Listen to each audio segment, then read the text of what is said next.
Stockbrokers don't invest in stocks, the same as most real estate brokers don't invest in real estate.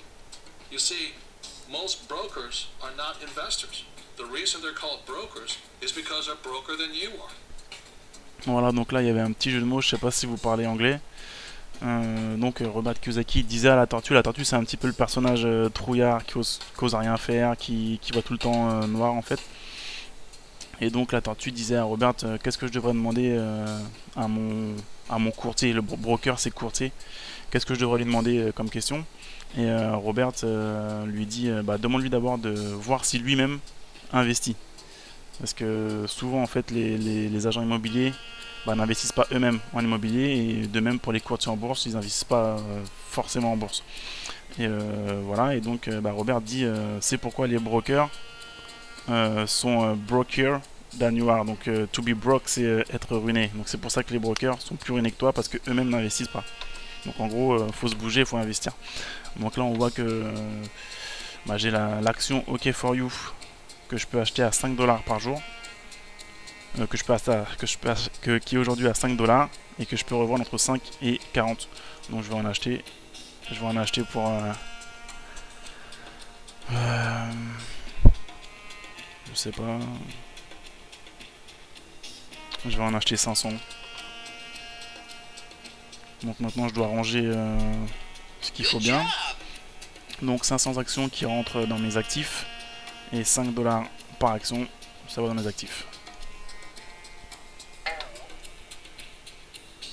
Bon là en fait donc j'ai acheté des actions, ça me rajoute pas du passive income, mais puisque ça me rapporte pas un revenu mensuel, mais je peux espérer faire un capital gain comme disent les anglo-saxons, et espérer les revendre plus cher, ce qui me donnera un apport pour ensuite acheter un business ou de l'immobilier qui me rapportera du cash flow.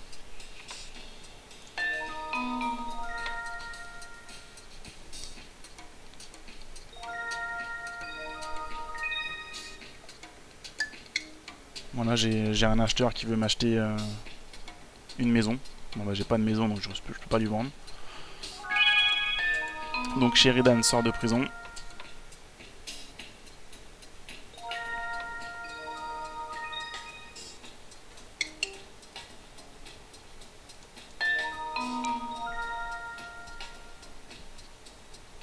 Et je vais en prison à mon tour.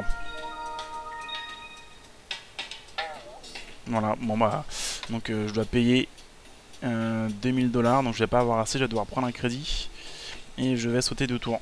Et en fait, bah, Robert Kiyosaki a rajouté cette case dans le jeu tout simplement. Voilà, écoutez ce qu'il dit.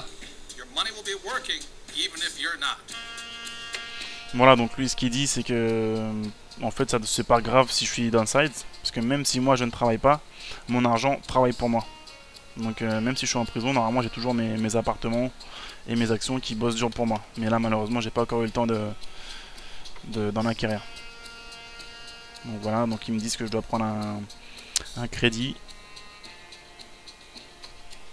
Donc bah, 1000 dollars et expense que je rajoute ici, je mets à jour. On voit mon cash flow mensuel qui est grignoté.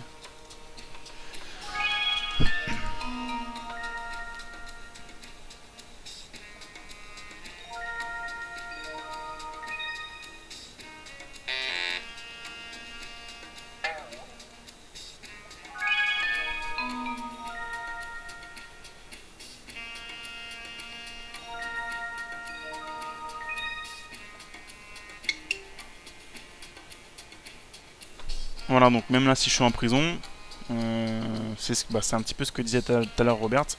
Je suis en prison, mais rien ne m'empêche de vendre des actions. Maintenant, même en prison, on a accès à Internet, et il suffit que je dise OK go à mon broker et il fait ce que je veux. Donc là, bah, les actions que j'avais achetées tout à l'heure, OK for you, à 5 dollars, bah là je peux les revendre 40. Donc bah, je vais tout revendre, ce qui va me faire une bonne plus-value. Sell all. Voilà, donc je ramasse 20 000 dollars en cash, ce qui va me permettre de faire des big deals plus tard.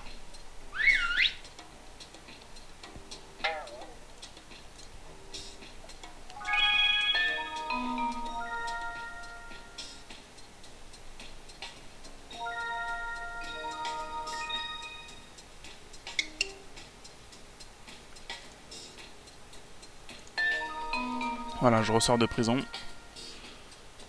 Bon, market, j'ai rien encore à vendre.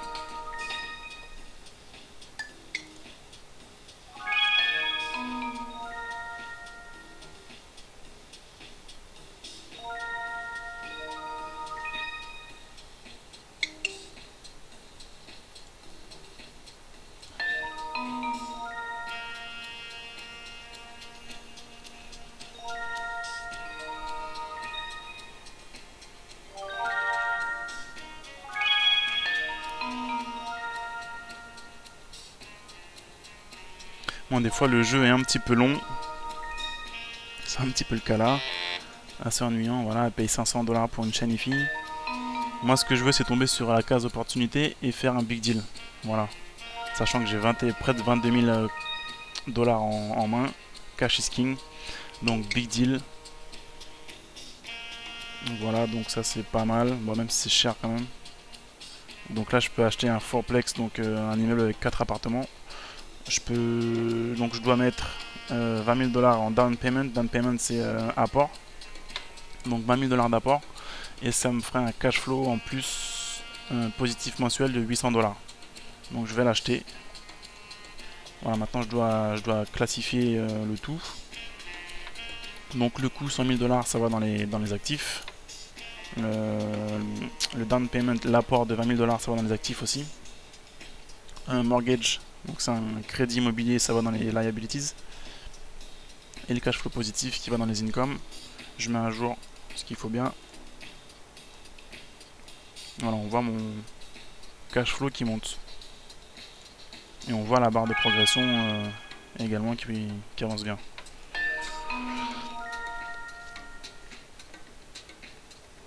Non, par contre maintenant j'ai plus de cash.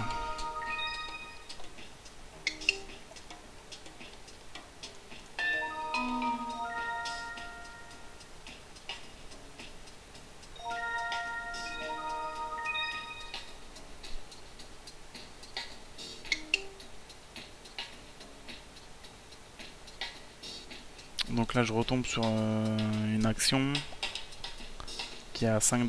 Je peux la revendre à... J'espère la revendre à 30 au max. Donc moi je vais en acheter 300. Donc 300 actions, ça va dans les actifs au prix de 5 $. Donc il me reste plus que 380 $ de cash. C'est jour de paye pour Sheridan.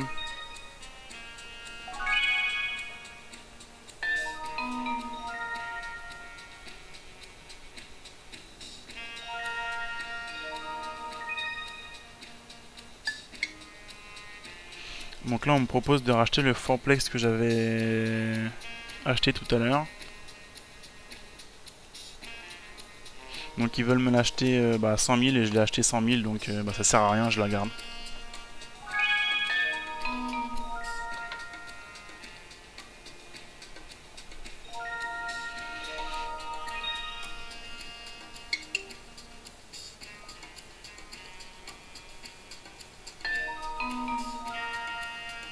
Ah, Doudad.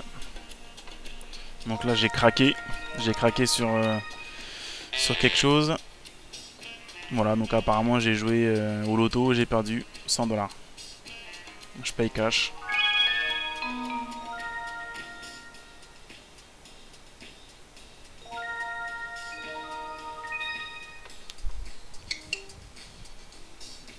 Bon, alors ça c'est une super opportunité parce qu'on voit que c'est Sheridan qui est tombé dessus.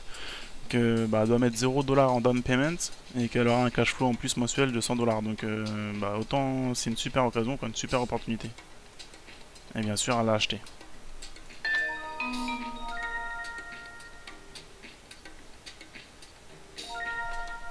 Donc moi j'ai que 2000 $ en cash, donc je repars sur des small deals. Voilà, donc je peux acheter une action OK for you à 10 $.